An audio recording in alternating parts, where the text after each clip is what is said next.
प्रिय मित्रों, आप सभी को सादर जय जय श्री सीताराम। मैं पंडित रत्नेश तिवारी आज वास्तुशास्त्र और आरोग्य के विषय में इस वीडियो के माध्यम से चर्चा करूंगा। आइए जानते हैं वास्तु शब्द का अर्थ। वास्तु शब्द का अर्थ है निवास करना। जिस भूमि पर मनुष्य निवास करते हैं उसे वास्तु कहा जाता है। वास्तुशास्त्र में गृह निर्माण संबंधी विविध नियमों का प्रतिपादन किया जाता है। जैसे कि हमें भवन निर्माण से पूर्व सर्वप्रथम भूमि का परीक्षण करना चाहिए। आइए जानते हैं कि भूमि का परीक्षण किस प्रकार किया जाता है। भूमि परीक्षण के लिए भूमि के मध्य में 1 हाथ लंबा और 1 हाथ चौड़ा 1 हाथ गहरा गड्ढा खोदें। खोदने के बाद निकाली हुई सारी मिट्टी पुनः उसी गड्ढे में भर दें। यदि गड्ढा भरने से मिट्टी शेष बच जाए तो वह भूमि उत्तम है। यदि मिट्टी बचती है तो भूमि उत्तम है, और यदि मिट्टी गड्ढे के बराबर निकलती है तो वह भूमि मध्यम है, और यदि मिट्टी गड्ढे से कम निकलती है तो वह भूमि अधम है। ऐसा माना जाता है, ऐसा मानना चाहिए। अब हम भूमि परीक्षण की दूसरी विधि आपको बताएंगे।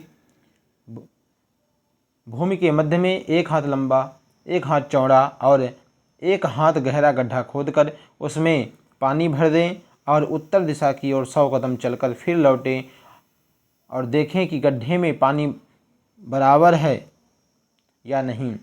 यदि पानी बराबर है तो वह भूमि उत्तम है, और यदि पानी आधा रहे तो वह मध्यम भूमि है, और यदि गड्ढे में पानी बहुत कम रह जाए तो वह भूमि अधम मानी गई है।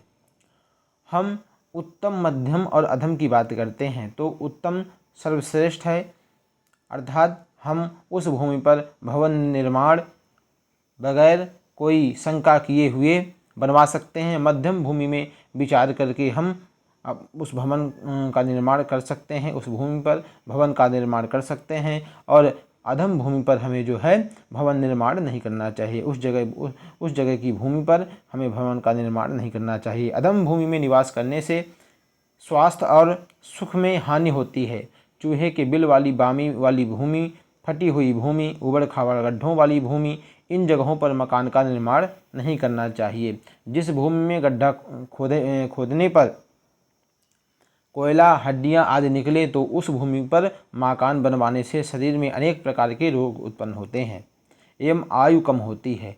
तो हमें साफ और स्वच्छ जगह का, अच्छी भूमि का परीक्षण करके भवन का निर्माण कराना चाहिए।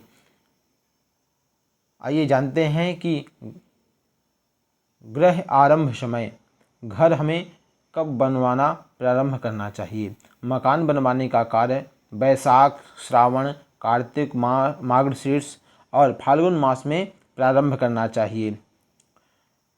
विद्वान ब्राह्मण से मुहूर्त पूछकर शुभ महीनों का चयन करके हमें मकान बनवाने का कार्य प्रारंभ करना चाहिए। इससे आरोग्य तथा धन धान्य की प्राप्ति होती है। नींव खोदते समय यदि भूमि से पत्थरिया, ईंट निकले तो आयु की वृद्धि होती है। यदि राख, कोयला, भूसी, हड्डी, कपास, लोहा आदि निकले तो रोग तथा दुख की प्राप्ति होती है। आइए जानते हैं कि गृह का आकार अर्थात घर का आकार भूमि अनुसार कैसा होना चाहिए। हमें कैसे मकान का चयन करना चाहिए, कैसे मकान को बनवाना चाहिए, उस बारे में बात करते हैं। चौकोर तथा आयताकार मकान सबसे उत्तम होता है। यदि चौकोर है, आयताकार है तो सबसे उत्तम मकान बताया गया है। आयताकार मकान में चौड़ाई से दुगनी अधिक लंबाई नहीं होनी चाहिए। कछुए के आकार वाला घर पीड़ादायी होता है। 3 तथा 6 कोने वाला घर आयु कम करने वाला होता है। 5 कोने वाला घर संतान के लिए कष्टकारी होता है।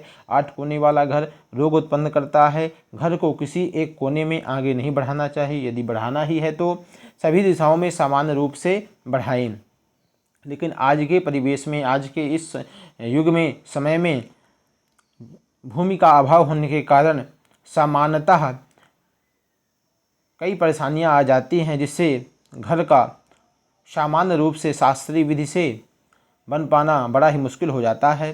तो हम आने वाली वीडियो में ये भी बताएंगे कि वास्तु दोष को समाप्त करने के लिए हमें घर में कौन सी चीज़ों को लगाना चाहिए, कौन सी पेड़ पौधे को लगाना चाहिए, हर प्रकार के उपाय के बारे में आपको बताएंगे। साथ ही जानिए कि गृह के समीपस्थ वृक्ष का विचार, घर के समीप घर के पास हमें कौन सा वृक्ष लगाना चाहिए और कौन सा वृक्ष नहीं लगाना चाहिए।